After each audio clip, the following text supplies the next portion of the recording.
Welcome to Southern Fried Baseball, brought to you by College Baseball Central, bringing you 90 feet closer to the greatest show on dirt. Here are your hosts. Welcome in, SEC baseball fans. It's an exciting time as it's our first time talking about actual games. Nick, I know that we had some wild takes that we hope you'll come into fruition, but now we can talk about the games themselves. How did we do this weekend? Yeah, it's a great feeling to not. We've spent the last, literally all fall and through the winter saying what team we think teams are going to look like. But yeah, now actually seeing them on the field. I don't know about you, but I know you were in Arlington, so you probably didn't get eyes on a ton of games. Luckily, I was able to watch just about all of them. And yeah, you'll notice there are some surprises in all the lineups, defensive alignments that hadn't even been talked about by coaches, and they trotted them out there on Fridays. So there's definitely a lot to talk about and recap after this first weekend. You can say that I wasn't plugged in, but I had your coworker Matt Grissom and his three screens plus an iPad going, so I felt like I was pretty locked in on the weekend. And then big shout out to Wheels. Want to give another shout out to the Rydell report that's coming on right after us. So we're hopefully not going to do a 2-hour show like last time. Yeah. You mentioned that I was in Arlington. Let's go ahead and start there with probably the biggest surprise of the weekend. The Oklahoma Sooners go 3-0, dominate all three teams that they play. I know I was there and got to see it in person, but from a TV perspective, what did you kind of see from them? Yes, the thing that stood out to me was the offense. I know we texted about that yesterday. This offense was very surprising. We talked about it in our preseason kind of coverage show. We didn't know what to expect, and we didn't think they'd be extremely explosive. They were to an extent. Now, it wasn't like long balls all over the place or anything like crazy, but that's also not a ballpark that is usually conducive to that, except for this weekend. I don't know. They hit more than I thought. Yeah, they hit more than I thought. A couple coaches said some stuff about the bats and balls, so we'll kind of see how that play shakes out. But yeah, the offense was really surprising. They are very scrappy, kind of young guys. It feels like a lineup where there's no, I don't know what right word to use. Like there's no like cornerstone piece where it's like this is who everything's around. It feels like 1 through 9, you could almost flip flop a lot of the guys around, and the lineup would make sense, and that's a good sign. Yeah, I was going to say Trey Gimble was really kind of the star of the show as he was the MVP of the Shriners tournament. But I think what really stood out to me was just the mature approach from Oklahoma. Like it felt like against Oklahoma State and even TCU to some extent that, that's what good teams do when you give them free bases is they punish you. But I think the one thing that was the most impressive thing for me was the pitching staff. That was one of those things where we were like, hey, we really do have to kind of trust Skip Johnson. Cam Johnson's been a guy that we've been around. They're going to start a freshman on Sunday. What are we going to see for this OU staff? And, the freshman gets into consideration for pitcher of the week. It was just a fantastic, fantastic weekend all around for the Oklahoma Sooners. I know we're not doing a top 25 poll, but if you're taking away preseason bias, they feel like the number one team in the country if you're just going off that first weekend. They definitely, it's if you do it kind of like college football where it's who have you beaten type of thing, then yeah, that's hard to argue. But yeah, if you take out preseason bias, absolutely. But obviously there's always going to be that, just human nature. Yeah, 100%. It's an exciting time to be an Oklahoma Sooner fan. They are going to be playing tonight against New Mexico State on ESPN Plus, just because their construction's not really done yet. But OU kind of won the weekend for me. Who else kind of stood out to you, Nick, just because I don't think we're going to have time to talk about all 16 teams here? Yeah, let's definitely in a positive way. I'll go to Kentucky. This is a Kentucky team. Like obviously the talent is there. We had questions. Obviously, see what kind of weekend rotation is going to look like. Let's see what this offense is going to look like. I was already surprised and happy that the fact that they named Jackson Jelkin the Friday night starter is a massive bonus to this team, because we kind of assumed he'd be their Sunday guy just because he hasn't thrown in 2 years. So that and the fact that they were willing to put him on Fridays means they know he's fully healthy. They've been happy with what he's shown so far coming back from winter break. And he absolutely proved it. He shoved against the UNCG team that's never bad. Like they're obviously not an SEC caliber team, but it's usually a pretty decent mid-major. And so that was very exciting to see. Ben Cleaver, Nate Harris both look good as well. And then the offense is it's another Kentucky offense that's just going to annoy people. They were 23 for 23 in stolen bases. So that was definitely a high. Now the Tyler Bell injury, there's kind of some stuff floating around. You hate when they say indefinite. It sounds like it's going to be about a month type of thing, a month and a half. But you never know. It's good thing is it's a glove shoulder, it's not his throwing shoulder. So we'll kind of see what comes of that. Yeah, the rumor that I've been hearing is that he's going to be seeing a second opinion later in the week. Yeah. They do get a little bit of a luxury as Luke Lawrence, who was at, I believe, Illinois State. He was a shortstop. Obviously, he was second base last year with Tyler Bell being the shortstop. But I think the one thing that really stood out to me was just the demeanor and calmness of Ben Cleaver. Like, this is a guy that probably should have been in the discussion to be the Friday night role. Jelkin obviously wins it in the fall. And that is something that Ben Cleaver could have pouted about. And instead it was just business as usual and really kind of tedded the tide, if you will, off of the Tyler Bell injury. And the 23 stolen bases, I think, was just absolutely absurd. Yeah. Because you can talk about the opponents, but outside of Kentucky, I think it was Texas who stole either 5 or 6 bases. So it's not like they're playing these murderers row and then Kentucky just plays a bad team. Like, I think that's just Kentucky baseball. Yep. Is they're going to steal, they're going to be a pest, they're going to have all these pitchers. But again, the Tyler Bell thing is a really, really big one that we're probably going to be talking about this team. And hopefully if he comes back healthy, it won't be this big what if. But, he's a program-defining player, and he's not just somebody that they're just going to replace. Hindle, who they moved over to second base when Lawrence moved over to short, he played fantastic. He had a few hits in that Saturday game. But, again, he's not Tyler Bell. Yeah, especially when we have questions about not how they're going to produce runs, because we know how it's going to be the little small ball approach compared to most SEC teams. But when you talk about guys who do have that kind of gap to gap, who are going to hit your doubles, who are going to hit your home runs, if you lose one of those out of your lineup for a couple months, that can hurt. All right, Nick, we're going to completely change gears. 15 of our 16 SEC teams have winning records. So really just excluding Vanderbilt here. Who is the most unhappy team that's over 500 right now? I will give you 2. And these are because they are both extremely passionate fan bases. One will be Alabama, and they're both in the same state. One's going to be Alabama. I don't think they expected to lose Washington State, especially with Tyler Fay on the mound. That was un-Tyler Fay-like. Now, Zane Adams came in and absolutely shoved on Saturday, which was a good sign because they were kind of flip-flopping those roles last year. But, yeah, that was a little bit concerning to see. Now, Washington State maybe not as bad. They can still recruit up in the Northwest, so it's – I think that's a big red flag. I don't think there's any way to sugarcoat it. I think that they've been talking about Omaha on campus. They've been trying to get these students to buy in. And then I know that LeBron had the kind of backdoor home run in the 9th to make it seem a little bit closer. Yeah, it was 8-2, yeah. They just kept, to be flat on opening day when there's all these expectations. And this is one of the things I tweeted out is, those students, one, are now primarily from the Northeast. They're not really these baseball diehards like they kind of were in years past. And then 2, there's so many other things on the campus at Alabama that baseball's fighting for that this felt like one where they really have to get off to a hot start. So when they come into SEC play, the fans are actually going to be bought in. So I think that this is one of those losses that really from an outside perspective, I think kind of hurts them a little bit. Yeah, we'll kind of see how it plays out. They're still a fun, exciting team. The crowd is going to be there, and Justin LeBron's going to bring in his own excitement. And I wouldn't say I'm sugarcoating it, considering I'm putting him on the bottom 2 teams that I saw performance in this weekend. But the second one for me is Auburn. That was and not the reason that they won all 3. You see that, and obviously Game 3 was just a blowout by the time Youngstown State ran out of pitching. It was more so this is supposed to be what some people have considered the best offense in the SEC this year. To put up 2 runs in the first 2 games against Youngstown State, who is, we're talking about these mid-majors, that's not exactly one to write home about compared to some of these other ones that the SEC teams played. So that was very, very concerning. Now you could flip that around and say the starting pitching that we had the most questions about was extremely, extremely good.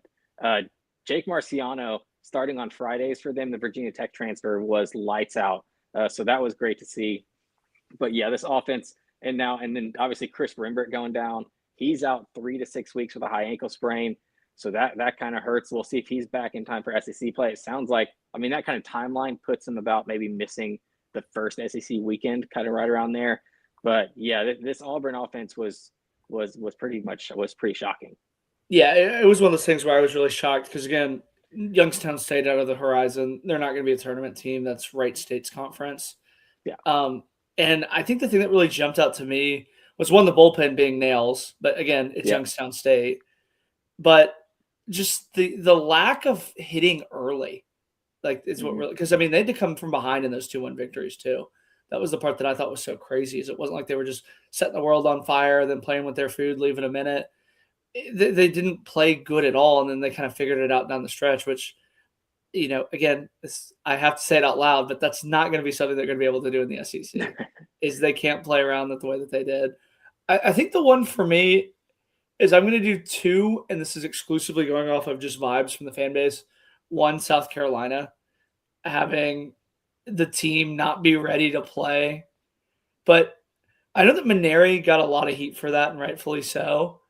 But I would say 90% of schools don't hit on Sunday, which was because they did the doubleheader on the field. Like, that's a veteran team with a lot of transfers.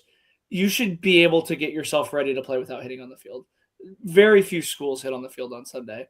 I know Maneri kind of took a lot of the heat for that, but I just think that that's got to be on you as a player. I think that's utterly embarrassing. And then I think he just said that. I really do think he was just covering for his players there. I think 100%. I think it's being blown out of proportion that it's his fault. Yeah. Yeah. I was just saying it's 100% on the players. And then 2 for me, the Texas Longhorns, because that was a game that I was kind of just following on Twitter on Saturday. And I thought that they actually lost until I went back and watched the Wheels highlight with Luke Harrison. I mean, Luke Harrison pitched fine. The offense, again, that's probably what it's going to do. Tenney, I'm kind of starting to maybe get a little bit worried about him because he only had 1 hit on the weekend. Yes, he did have, I think it was 7 walks, and he's top 3 in OPS. But again, 1 hit. I think if a lot of SEC teams are going to kind of, they're not going to pitch around him like a lot of these teams are early. But I think that the Texas lineup, what it's showing me is that they're going to have somebody other than Tenney try and beat them. And that's going to be the story of this Texas lineup, is can somebody other than Tenney step up? And this weekend it was Mendoza, who, again, he added those 10 pounds and just looks phenomenal and used every bit of it to get those home runs out. But I think they got to get a little bit of production from that outfield.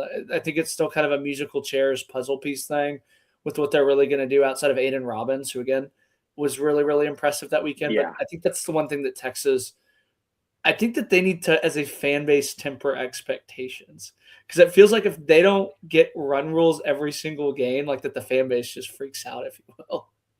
Yeah, and I guess just from watching it, I was actually delightfully surprised with UC Davis. Like, they looked, I don't want to say very good, but they actually looked good. Like, it didn't seem like it was all Texas playing bad. Like I felt like when I was watching Auburn or when I was watching Alabama, I felt like, okay, these 2 teams just aren't playing good. For Texas, outside of like they needed some massive innings that kind of came up clutch here and there. Aiden Robbins was extremely good. Absolutely, as advertised, that dude's electric. The Carson Tenney thing, if you remember, he kind of did the same thing last year. He started off very slow, and that could be like a thing with him. But he was up at Notre Dame last year, so you could kind of cut him a little bit more slack because they aren't hitting on the field every day. They're probably not seeing but some players are just like that, just mentality. Some players just need to see more reps than others do. And the fact that he was still maybe seeing the ball better, considering he had 7 walks, I think he only struck out, 2 or 3 times. So it wasn't like he was going up there willing to just swing at everything. So I think you could kind of take away that from it. But yeah, I mean, if you want to talk about the good things, yeah, Dylan Volantis, that was the question. Could he be a starter? I tell you, if game 1 if his first start is anything of things to come, then yeah, they're in very good shape. And I don't think he'll be their Sunday guy all year long if he's looking like that. I think the scariest part was, I think he retired 14 of the first 16 batters, is he didn't really look that stressed or like he was really throwing that hard or, really breaking his curveball. Like, it was a very kind of carefree, laissez-faire kind of outing was what I saw from the highlights on Wheels. But and that's his like carefree, laissez-faire, is taking a no-hitter into the middle innings. I think that the other thing that's scary if you're an opponent of Texas is Thomas Burns didn't pitch that good, and the bullpen around him really insulated that and didn't punish him at all. Like, there's not very many teams where if your number one bullpen arm, has an outing like he had, that the pitching staff can kind of cover it. And that's the scary thing for me is the bullpen with Burnsy didn't really look that good. And they had so many guys around him. It's like, okay, if we need somebody to come in a second inning of work, it's not really that much of a concern. It's just this depth of this Texas pitching staff is just really, really off the charts. Yeah, and I'm sure you're the same way, but I'm not worried about what Burns is going to be. No, not at all. We've seen it. We've seen enough of it to know that he'll figure it out. And everybody has bad outings. First one of the year for him could have just been a multitude of things. There's also I think an infield hit too, and things kind of just spiraled. So it was just one of those things. But yeah, you mentioned the bullpen and the other starters. I mean, Ruger Riojas was great. Luke Harrison looked good, not great. I would say he was kind of in and out of the zone quite a bit, but yeah, this pitching staff was definitely all it's supposed to be. Just we'll see what we get from the offense. All right, we gave our overreactions. What is your underreaction of the first week in SEC play? I think what's not getting talked about enough is this LSU pitching staff. The offense, great, and it's cool to put up those giant numbers, but to give up 15 runs to Milwaukee is not great. Kason Evans didn't look great in his start. There's some issues. The bullpen, there's a lot of bullpen guys that came in and just couldn't fill the shoes. So that was concerning. Yeah, and we talk about Milwaukee. This is another team they're not going to come out of their league either. This isn't a tournament it's the team. same league, ironically. It's also the Horizon. That's right. So this is a team that's not historically kind of up to that level. And to put up 15 runs against LSU, that was kind of a concerning thing for me. Yeah, that's one thing that really jumped out to me. But I think the lineup for me, I think was really, really impressive because you have Dardar come in, Reeves. I'll say this. I am really glad I'm not Jay Johnson and having to kind of pick who plays in this lineup because I know Stanfield kind of has that hand thing, so he's going to be out. But there's like 12 or 13 guys that they could theoretically start that when they enter that lineup kind of always do seem like they're getting on base. Like, I mentioned Reeves, Oliver Cerna. I don't know if you saw that picture of him today in the weight room doing 140. No, I didn't. I'll have to get Grissom to tweet it out. But again, that LSU lineup. But I think the one thing for underreactions, because I really wanted to say Liam Peterson's going to be my overreaction, is especially after it starts that Aiden King and Cooper Walls had that he really shouldn't be in that Friday night role. I went back and watched it. I think a lot of things went against him that day that in an average start wouldn't. One, the error in the first inning that allows runs. Two, I kind of felt like he got a little bit squeezed, and you could tell kind of in that later innings he started to kind of put the ball over the plate. And then four, I think I wouldn't say luck from some of the hits that UAB had, but there was a lot of 0-2 counts where he jammed them, and then the guy just kind of fisted it over the second baseman's head. I don't actually feel that concerned about Liam Peterson being moved out of that Friday night role. I think it was just a bad start, a bad night, something that Florida is very, very accustomed to. And again, it wouldn't surprise me to see him rattle off 3, 4, 5 quality starts in a row. It seemed like it was just a bad luck start for me. Oh, Quentin for us is our resident, obviously. I saw it. And the fact that he's worried makes me worried. It does seem like the third year where it's just like we keep expecting like the talent is there and we keep waiting for him to take this step up and this jump. And it still feels like that hasn't quite happened yet. Now, could it obviously this year? Maybe it takes a couple of weeks. Absolutely. But it just feels like one of those where it's like, okay, why hasn't it happened yet? And Q says his competitiveness just doesn't seem to be there, but we'll see. Not to circle back to Oklahoma, but we were kind of saying that about Cam Johnson. Oh, I still don't trust Cam Johnson yet. I was going to say, that's the other thing, too. And the complete other side is I'm kind of trying to stay away from all the Cam Johnson hype. Yeah. Because I've seen him, I think last year he had a pretty good opening day start. And then a week later in Round Rock when I saw him, I think he got chased in the second inning after 6 walks. So, it is very possible that they have stuff click. But I'll say this for if you're Liam Peterson. You have to kind of feel like you're looking over your shoulder a little bit with how good Aiden King and Cooper Walls were in the fall, were in the spring, and then going out there and shoving against UAB. That's the other thing that I think might be saying the quiet part is that he might not get moved out of the Friday night because of his starts itself. It might just be Aiden King and Cooper Wall pushing to move up in the rotation. I think Aiden King should have been the Friday guy to begin with, personally. So but it was also like it felt like a 1A, 1B type situation where it could have gone like we wouldn't have been surprised if they would have named Aiden King initially as the Friday guy. So I think that's probably how it ends up maybe not the rest of the year, but at some point King probably moves to Fridays. But yeah, it can go either way. But yeah, this is a good pitching staff. All three should be very good. We'll still see what the bullpen has. Still a little bit of questions there, even though they threw pretty well behind those starters. The offense though was great. The offense outside of like I said, a weird Friday. And I don't know if it was this like not having Sully there or just some weird like something was going on. There like was just something off. To be, like everything about it seemed off. Yeah, like just one of those days. And then obviously rebounded Saturday, Sunday. Like even the broadcasting didn't seem like they were too into it on opening day because, like I said, I went in, binge watch all the wheels. Everybody else, like Glenn Rollins at LSU's getting you ready. Florida's just kind of, it felt like a midweek game. And to be honest, that's kind of what Florida played like defensively. I have 5 games on, and so 4 of them are muted, and that was a muted one. So I can't talk to that. Offense. What offense kind of surprised you the most? Sasha, who do you think had the best offense of the weekend? I'll leave yours to you because I think I know where you're going to go with it. So I'll take Tennessee, and I'll take it for this reason that obviously there's like the question marks I know that you and a few other guys had was kind of where is this production going to come from? Everywhere apparently. Blaine Brown especially he came like being the transfer from Rice. Now he's hitting 600, hit 3 home runs first weekend, 15 total bases.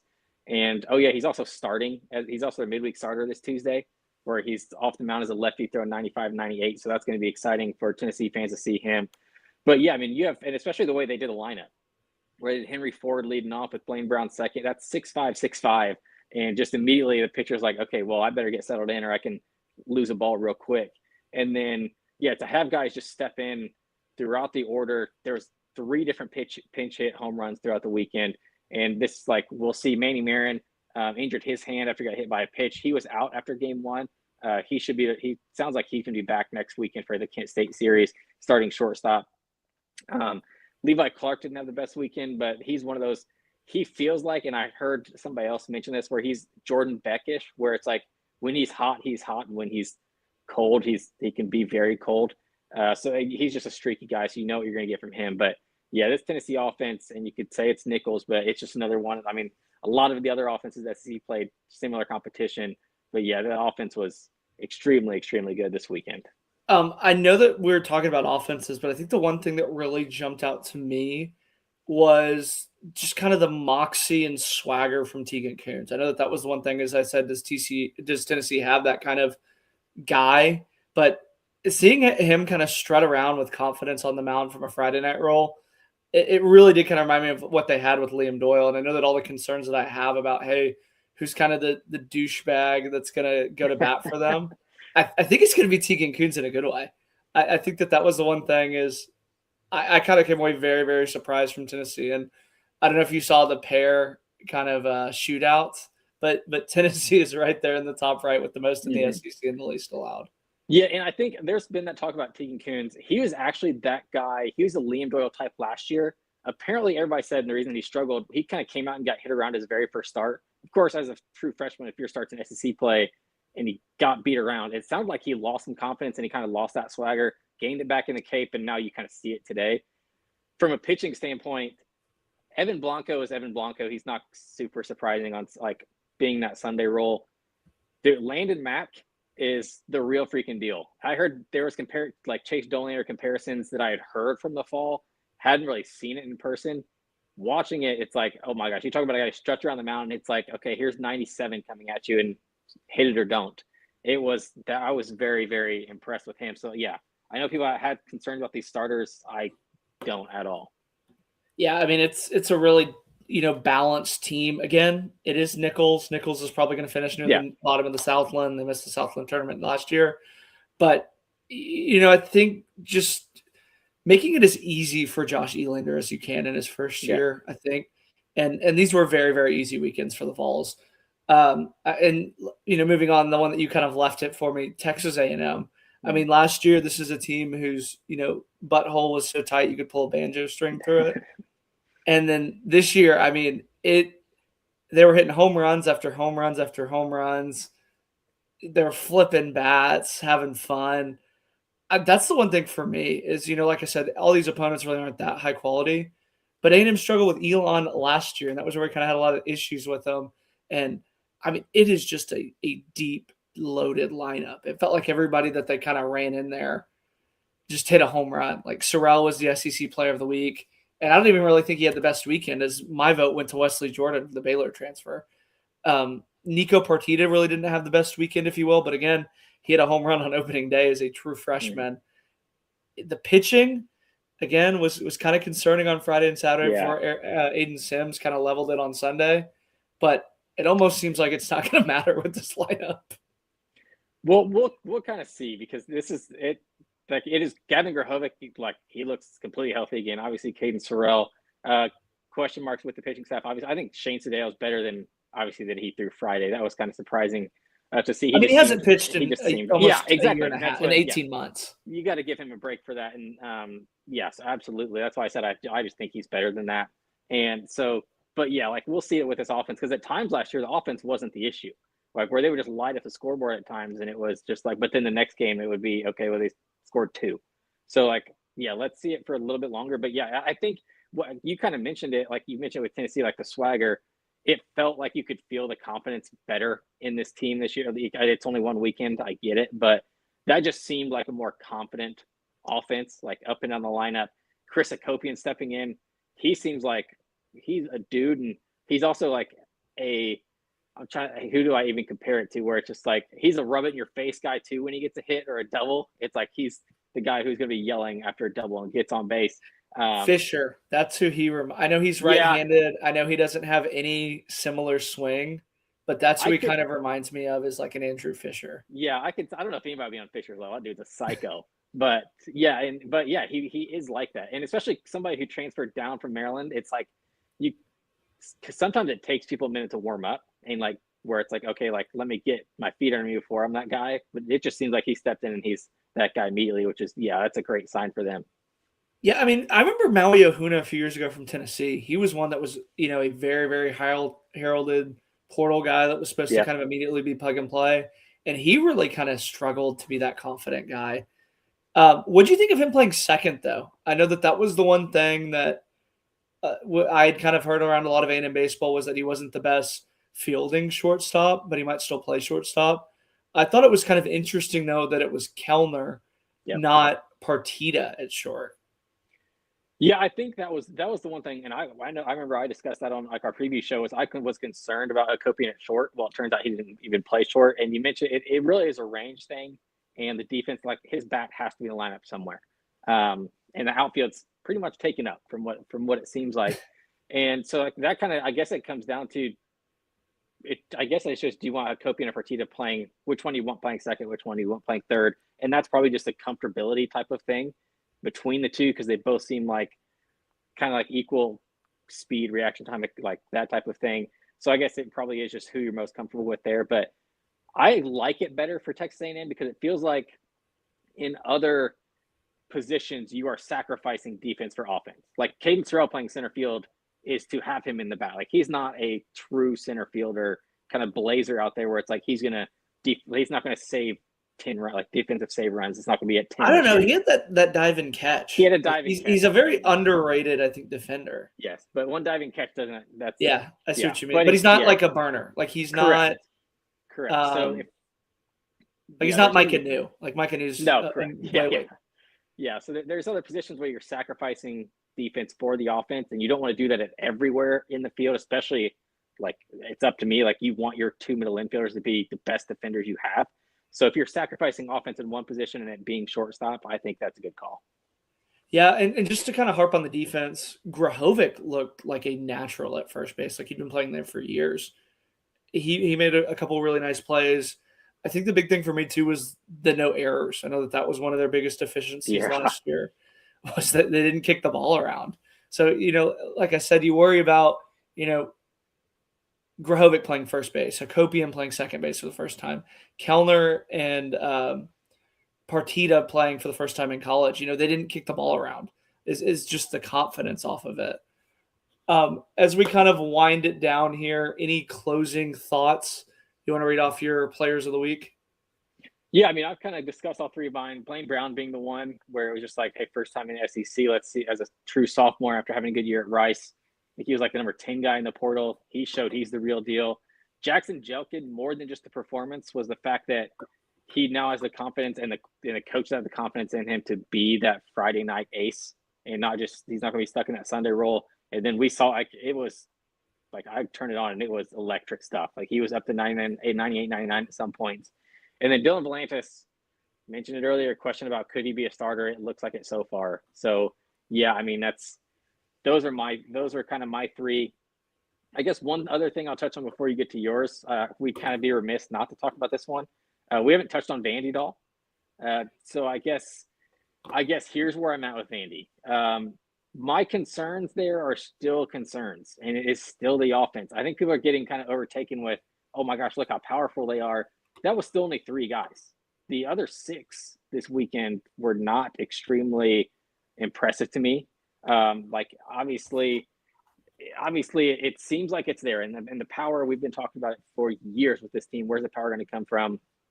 And it's never been a case of you can't just live there with 1 or 2 guys, where it's like, especially in SEC, if they can work around those 1 or 2 guys, where's the rest of the run producing going to come from? That's kind of what it seemed like this weekend. Like we saw that in game 3. Like after they don't have 2 guys who hit 3 home runs apiece in a game, where's this offense going to come from? So that was one thing. And then a Sunday starter, that seems like an issue for them. We kind of know what we're getting Friday, Saturday out of them, but Sunday seems like it's up in the air, and it didn't look great against Oklahoma State. Yeah, I was going to leave on them last just because I had Brody Johnston as one of my players. Okay. But Damian Ruiz getting on base, I think 12 times in a row. I haven't had the updated one because no one could watch the Arkansas game. So I don't know if he – today. No, he 1 for 3 today. And then Wesley Jordan, who actually had a higher average than Caden Sorrell. He went 9 for 15 with 7 runs, 7 hits, 2 home runs, and 2 doubles. And then Brody Johnson hitting 500 with 3 home runs in a big, big ballpark. It's him. It's Barcy who had those 3 homers on opening day. Outside of that, they really didn't do anything. I don't know where this team's going to get hits from. Like, I really don't. It's really sad, I think, that somebody who has the reputation of Tim Corbin has all these constraints that some of these other teams don't have. Because this feels like a team that has the pieces in place to get some additional portal bats and bullpen arms. That's what I think it really comes down to is, you have a solid one of Holcomb, Barcy, Brody Johnson, and where's the Chris Hacopians? Where's the Jake Durs coming over from Florida Atlantic? Where's the Timos that you can plug and play as graduates? They just don't have that. They don't have the depth of an SEC team. They don't have the depth even, I think, to beat Oklahoma State, as that was kind of coming. And it's kind of convenient that the game that they won, the bottom of the lineups really shined. And then the games that they lost, the bottom of the lineup, they were just mowing them down. Again, outside of Holcomb, who had that 3 home runs, he didn't really hit that good. Riker Waite, 200. Reston Rigdon, .091. Carter Johnston, .83. Max Jensen, hitless.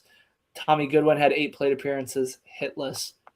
Mac Whitcomb, hitless. It's just and I will say this, they moved Riker Waite up to the leadoff spot because he was sitting down in the order. It's just, this is a team where you have to feel like they're going to get some good outings on Friday and Saturday. But for as much as we talk about how bad Texas is at hitting the ball, I think Vandy's going to be the one that ends up being the kind of Achilles heel like we were talking about with Texas, because they don't have the pitching depth. They don't have Tenney or Mendoza that they can kind of get. It's just a bad SEC team. Well, yeah, it's just one of those.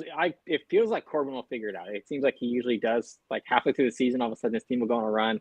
But yeah, the Riker Wake thing starting at short. He started at short all 3 games. Kind of tells me, obviously, all the reports were that Brody Johnson was going to get a chance to play it, and considering literally first weekend, it's Riker Wake out there, and then he hits, what'd you say, 08 or whatever, 080 or something.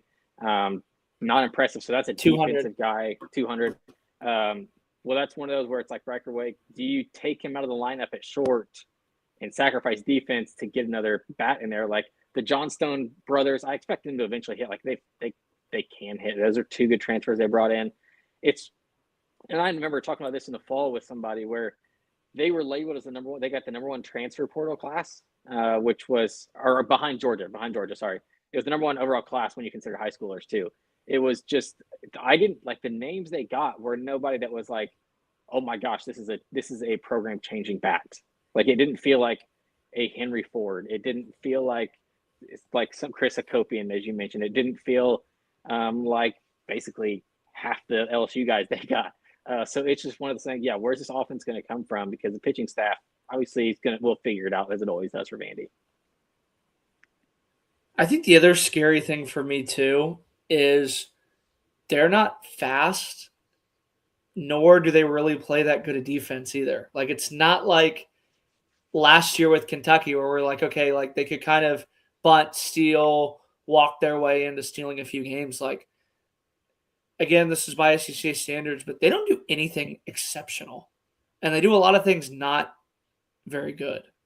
It's going to be a long season for them, unfortunately, which again feels very weird saying after one weekend, but all of the same issues that we talked about kind of came to fruition. Yeah, exactly. Some notes just for schools that we missed. Missouri goes 2-1 against Mount St. Mary's with a 34-3 victory on Sunday after losing it on Monday. Ole Miss goes 3-0 against Nevada. I'm going to be honest, that felt like the most irrelevant series in the SEC. Brian O'Connor's first weekend in Starkville. They beat Hofstra 3 times. Sunday, they used just a plethora of bullpen arms. Any closing remarks that you have? Yeah, I guess it's. I want to tell people not to panic, especially SEC fans are known to kind of just jerk reaction season right now, where we got some people saying like, oh my gosh, this is such an Omaha team, and some others like Arkansas fan base, or you look at Vandy fan base where it's like, oh my gosh, we're gonna suck. So I would say just relax. Like it's always week one. Very rarely has a team. This is well known in our sport. Is very rarely does a team who's preseason ranked like 1 or 2 actually end up being the best team in the country by the end of the season. So yeah, that was my takeaway from it. Great weekend. Got to give props to Missouri for putting up a 34 spot. I heard it was most runs they scored since 1908, which is was crazy. Didn't know they were playing baseball there at 1908, but so that was a surprising one. Yep. Barring Oklahoma putting more runs on them against New Mexico State, which I don't see happening, Missouri will have scored the most runs on the weekend. Did want to give one note. I know that we're not putting out a poll, but I saw D1 put out their poll. If a team loses one game, like they're going to stay in the same spot. Like you got to kind of get that in your head as a baseball fan. Like UCLA taking 2 of 3, Arkansas taking 2 of 3, they're not going to fall at all. Like that's what you're supposed to do is win the series.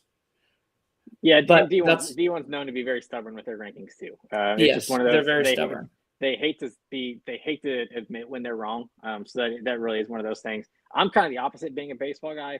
I would like to see, especially Earl, like if you win a series against SEC team, but lose a game, don't move down. If you lose a game to UAB, would I be mad if you drop 2 or 3 spots? If you lose a game if you lose 2 games, I mean, I know Vandy dropped a couple of spots. Like, yeah, okay. But it really is like, it's one of those where it's like, should UCLA still be ranked number 1 because of just preseason bias? They clearly are, but if you get beat by a team that you should be way down from you, I'm fine with dropping them 2-3 spots. Yep. That is all we have time for. We have the Rydell report coming up at 7. We're going to be back later this week to talk everything in week 2 that's going to be coming up. Once again, this is Jake McKeever and Nick Hathcoat. See everybody back here later this week.